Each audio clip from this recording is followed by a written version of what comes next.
I wonder if she drives with a phone in her hand all the time. Probably does. Humanity and have been called upon by divine beings to pass along, for this reason, several things to everyone in this world. Each of what I am about to disclose is a higher, closely guarded secret, and these are being shared to provide a true picture of affairs and to give people another chance at salvation. First is the question of how humankind came about. From the dawn of its creation to its final days, the universe has gone through an exceptionally long passage of time, consisting of 4 stages: formation, stasis, degeneration, and destruction. When the final point of the destruction stage is reached, the complete obliteration of everything in the greater cosmic body, which includes the universe in which we exist, takes place instantaneously, and all living things perish. When a person dies, it is just a matter of his physical body declining and breaking down, while his true soul, which is who he really is, and which does not die with the passing of his physical body, will continue on in a next life, being reborn. So just as the universe goes through formation, stasis, degeneration, and destruction, so too do human beings go through birth, aging, illness, and death. These are laws of the universe to which even higher beings are subject. Only the time span is longer, with the process being more drawn out in proportion to how great the beings are. Life and death are not painful for them, and they remain cognizant throughout these processes. To them, it is as if but changing outfits. Put differently, normally lives do not really die. But when the universe and the cosmos disintegrate at the final stage of the formation, stasis, degeneration, destruction process, however, lives will not be reborn, and there will be no more existence of life or matter, with all turning to dust and there being only emptiness. Currently, the human world is experiencing the last period in the destruction phase of the formation, stasis, degeneration, destruction progression. Everything has changed for the worse in these end times, as fated, and destruction is thus imminent. And it is for this reason that the world is so troubled. Good thoughts are rare. School District Board President Sonia Shaw, who modeled her district's policy after Assembly Bill 1314, written by Assemblyman Asali. There is a lot of things in Sacramento trying to divide the families, and it has to do with even the education. I feel like they're using education as a pathway, and we see our Department of Ed, we see the bills coming down. A lot of it has to do with the sexualization and the confusion towards our children. So with this, it kind of pushes back and it shows Sacramento we're not going to stand for what they're doing. So to me, it was putting safeguards in place because secrets should never be kept from the parent. And we all know that there's things in our, that are being pushed and twisted, and narratives being pushed by the Department of Ed and the people making these bills that want to divide the family. And this brings transparency back. It wasn't this particular policy also was something near and dear to Chino Valley because as I walked as a candidate, I was listening to the concerns. So this bill actually addresses those concerns that were voiced in the community when I was walking and knocking on the doors. So I think it was just a great, solid policy. I never thought in a million years notifying the parent of something intimate about their child would be controversial, but here we are today. Can you elaborate more on what the parents were saying to you in regards to this kind of policy? Absolutely. So the parents wanted transparency with a lot of things. Right now we have kids, it's really sad because we have kids that are saying they're fluid. They go from one gender to the next. There's a lot of things that, are being pushed down with curriculum that confuse the kids with the genders. So this policy will now bring the parent back in the picture if those things are, the child's experiencing any of those things. So to me, when it came to a point of being able to make a policy to bring the parent back in the picture, that's why this policy was so important to us. And the parents voiced that when I was walking. They voiced that they want to know things about their child. And prior to the last, 4 or 5 years, it was always the school districts working alongside with the parents. I mean, if the kid gets a bump, we're calling the parents. If the kid, throws up at school, you're calling the parents. If the kid got a bad grade or has behavioral issues, you call the parents. I don't understand why something like this would be an exception. I think it's really sad that they're trying to make exceptions, and it just shows their narrative and their direction and their push and their agenda. Shaw says more school boards across California are considering implementing similar policies. We'll now take a short break, everyone, but here's a look at what we have for you when we come right back. A warrant was issued for his arrest in 2020. He also faces other charges, including mail fraud and wire fraud. A mother in Virginia faces charges of child neglect 7 months after her 6-year-old shot his teacher. The guilty plea coming long after Deja Taylor's son used her handgun to purposely shoot his teacher in a full classroom. As part of the plea deal, prosecutors say they will not seek a sentence longer than the state sentencing guidelines, calling for 6 months in jail or prison. This case is just one of 3 legal efforts seeking accountability for the shooting, including the teacher's $40 million lawsuit accusing the school system of gross negligence. New body roundup, let me show you here. We rode along with deputies during the warrant operation on Thursday. They had teams in the air in case anyone tried to run. The goal was to serve as many warrants as they possibly could. And just because you have a warrant doesn't make you guilty. That has to be proven in the court of law. It's just an act to bring you to court. Crews used a helicopter and mobile operations center to help in the crackdown. Atlanta airport officials say a plan to update restaurants and shops will take several years to actually complete. And taking a live look right here at Hartsfield-Jackson Atlanta International Airport at 4:46 on your Friday morning. The Atlanta Journal-Constitution reports that the airport will start contracting this fall. The revamp would bring a total of 38 eateries or places to eat or retail locations to the domestic terminal. Video shows investigators pulling a man from a storm drain. Deputies say he's an accused porch pirate who tried to get away underground. Say something, we're going to spray you. Spray it in there. Oh, that happened on July 26th on Clydesdale Court in Fayette County. Deputies saw him jump into the drain to try to get away. They shot pepper spray inside, then sent a canine in to get him to surrender. Laverne Marine faces a dozen charges. Should have said something. Metro Atlanta's population is booming here. According to the Atlanta Regional Commission, Metro Atlanta added more than 66,000 residents since April of 2022. It's not in your mind. Yes, it is getting crowded. It boosted the region's population to a record 5.16 million. The fastest growth happened right in the city of Atlanta, but also in Cherokee, Forsyth, and in Henry counties. And the commission says Metro Atlanta's strong job market is fueling the growth.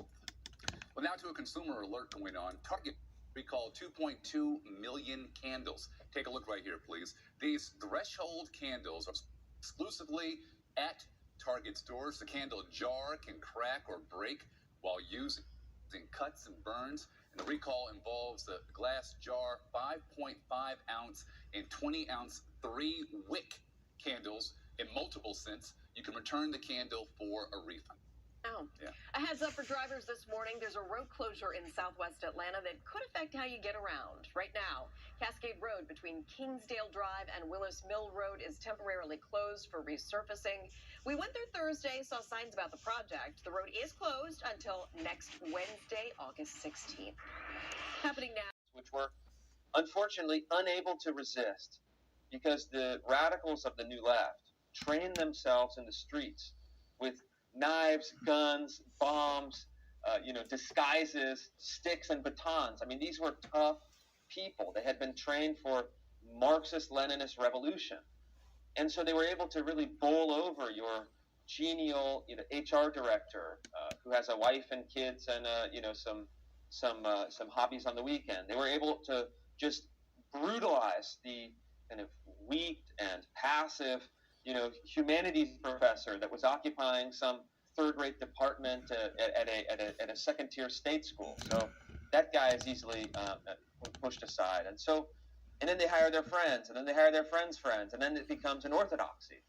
And so that process over decades creates an orthodoxy, creates a mechanism for enforcing the orthodoxy, and then creates a snowball effect where they're able to then take over some of the higher positions within these institutions. And even if they don't take them over directly, they're able to exert enough pressure on what are fundamentally weak leaders of American institutions that their will is done either directly or indirectly through their proxies. Of these four characters that you profile, while in educational circles, Paulo Freire is, of course, very, very well known. I think he's the most cited, educational scholar in those texts. But he's not known as to be a revolutionary figure, at least I think by most people, and maybe even some of the people who have been reading his work. So Paulo Freire, for those who are not familiar, is a Brazilian neo-Marxist theoretician of education. So he was what is known as a critical pedagogist, applying the critical theories to pedagogy or the practice of teaching. In this case, in K through 12 schools, as we think of them now. And he was born in Brazil. He was ejected from Brazil after a military coup. If you look at him now, Paulo Freire is the third most cited author in the social sciences. He's the #1 most assigned text in graduate schools of education. And he is the single most influential theorist for American scholars of education practice that train classroom teachers. And that is a shocking thing. But what's really lost, and what I tried to convey in the book in great detail, is the middle part. Okay, he is a Brazilian neo-Marxist. He has the theory of critical consciousness, the theory of knowledge, the oppressor-oppressor distinction, educating students into their own oppression so they can take revolutionary action. Okay, great. That's his basic theory. And then on the backside, and he's very influential in college campuses in the United States in 2020, 2023. But his life story is very interesting and very indicative, because after he fled Brazil, he spent, over the course of multiple decades, he traveled through third world countries in Latin America and Africa, advising Marxist-Leninist revolutionary fighters and then governments on how to design their education programs. Paulo Freire was the one who said that the Cultural Revolution in China, he said this in the late 70s or early 80s, well after the record was known. He said it was the most genial solution of the century. So after the bodies were counted, after the kind of mass violence was documented, he still said it was good. And in his work in Africa, in the third world, working with Marxist-Leninist revolutionaries who had revolted against the colonial powers, he was their lead education propagandist. And in one country where he worked most extensively, and for which we have the greatest documentation, a country called Guinea-Bissau on Africa's west coast, he was in charge of the educational programs. He traveled in the country, he advised its revolutionary dictator, he designed the pedagogical materials, he trained the teachers at their kind of schools of education, kind of rudimentary. But scholars went back into the archives and said, well, did Paulo Freire's theories actually work? And they discovered something shocking, maybe, or maybe poetic. They discovered that his theories, in effect, taught nobody how to read. They were totally unsuccessful in teaching any of these poor people in this third world country how to gain basic literacy. And so his work functions as propaganda, but doesn't provide knowledge, doesn't provide education, doesn't even provide basic literacy. And so then the question is, wait a minute, if he is working with third world Marxist-Leninist dictators, he has total control over the system, he implements the system, and it teaches nobody how to read, why are we following his ideas in the United States today? And that's a very important question that has to be answered.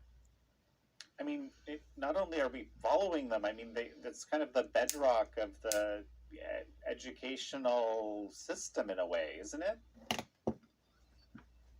In some ways you could say that. It is the implicit ideology of many of the graduate schools of education, and it has absolutely trickled down into the pedagogies and curricula in many K through 12 systems around the country. I think he's actually directly cited still to this day in California's model ethnic studies curriculum. I believe he was at one time during certain drafts the first citation. as the kind of inspiration for California's new statewide racialist curriculum. And so he is a pivotal figure in American life, and he is a hidden figure in American life. Maybe Angela Davis was the most well-known for people of a certain age, but these are what I think of as the hidden rulers of American life. With the exception of Angela Davis, they're all deceased now, but their ideas live on with our institutions. And so I think it's important to actually excavate them. None of them, with the exception of Freire in an academic text, none of them have received biographical treatments. And people's mental health has been diminished in all of this. They've lost everything. People have lost family members. And for them to have that disrespect to come in and really try and buy things up is out of control. So some of the things that I've been doing is gathering all of our community leaders, getting as much resources as I possibly can at the same table so we can speak on how we can prevent these land grabs from happening. You know, it's so painful to watch what the people are going through and what they're enduring in Lahaina after watching their town get incinerated by this firestorm. But it's also hopeful to watch how they're coming together during this time of great need. The need, as you can see, is dire. So we should offer them our prayer as well as our support. And we still have more on America's Hope. Coming up next, you'll meet two people giving their separate accounts of what it was like to flee Vietnam after the fall of Saigon. Watch their stories and see how hope has prevailed in their life. That's next. Tuan Nguyen is the owner of Viet 5 Coffee in Chicago, who joins us now to share his life story that is filled with faith, hope, and love, and, yes, a good cup of coffee. Tuan, good to see you. How are you doing? Yeah, nice to have. Thanks for having me, Kelly. Yeah, I'm doing well. Doing great. Blessed. Yeah, you are blessed indeed. It's my pleasure to talk to you and introduce you to America and the world, because you are, in my opinion, the epitome of hope that prevails. Tell us about your journey from Vietnam as a young child and ultimately getting here to the United States. Yeah, my family and I are refugees from Vietnam. We escaped Vietnam on a small vessel, 45 by 15, with 55 souls on board. I was 3 at the time. My father was in the re-education camp by the communist government for 5.5 years. And on a home pass, he devised an escape plan for us because as the victors, they took a lot of our land and any valuable wealth that we may have. So we were lacking in resources, nutrition, and everything. So he had to think of it as an escape plan for us. And he partnered with someone to have a vessel, and he built the boat engine for us to leave. And we spent 5 days at sea with 55 people on board, and I was the youngest. I was 3 years old, going on 4 at the time. And after about 5 days at sea, we came to Kuala Lumpur refugee camp in Malaysia. And from there, because of his service to the United States government as well as the South Vietnamese Army, he was able to provide his service number to the U.S. Embassy there. And we were able to seek asylum to the U.S. And we came to Arlington, Virginia in 1981, November 22nd, I believe, to Arlington, Virginia. And that's where our journey began in the U.S. So as refugees, as immigrants with little known of the language or culture, my parents started a family for us. There was 5 of us. My mom was pregnant with my little brother and my older sister and my 2 older brothers and myself. So that's how we started our journey in America, Bill. Tuan, it's an incredible story. It's your story. It's the power of your narrative. When you got here and started growing up, you're the age of 3. Obviously, you don't really have a full understanding of what's going on at the time. But what did your mother and father tell you about those moments of fleeing what then became a communist regime in order to get to the United States to exercise your faith, your freedom, and your hope for a better tomorrow?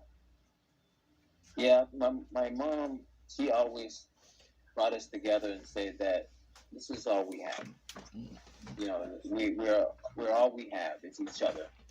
My brother and sisters, we hardly ever fought because when we did, that's what my mom would do. She would rally us together and say that we're all we have. We can't fight among each other. You know, and then it's like Israelite leaving Egypt when Moses always reminded them when we're together, the God who brought us out of Egypt, who brought us out of slavery. My mom would always remind us that, you know, when your father was, you know, incarcerated by the communist government, we're all we have to take care of each other. Now that we went on this journey to this country, we're all we have. And it's always a motivation for us to stick together, to be tighter. But also, now we are in a foreign place and with foreign languages, foreign food, and different cultures. We have to be able to understand who we are and where we are at, and the resiliency to work to establish ourselves, in this new place. But also, my parents lived an example of just being hard workers, man. Being gone most of the time because they were hustling. My mom was cleaning bathrooms, being a maid. My dad was cleaning churches. He was mowing grass, fixing cars, just working odd-end jobs. Just seeing them hustle constantly, and just trying to provide a dream for us. But it was still better than what we had in Vietnam at the time. So knowing that and seeing that, I never wanted to forget the sacrifice they made for us to be able to have this opportunity in this country of freedom. And you really get to have that ability that you can be an immigrant, being a refugee that don't speak the language or having the resources and still have an opportunity. And I think that's all my mother and father ever wanted, was just $17,400 reduction in benefits. Now that sucks.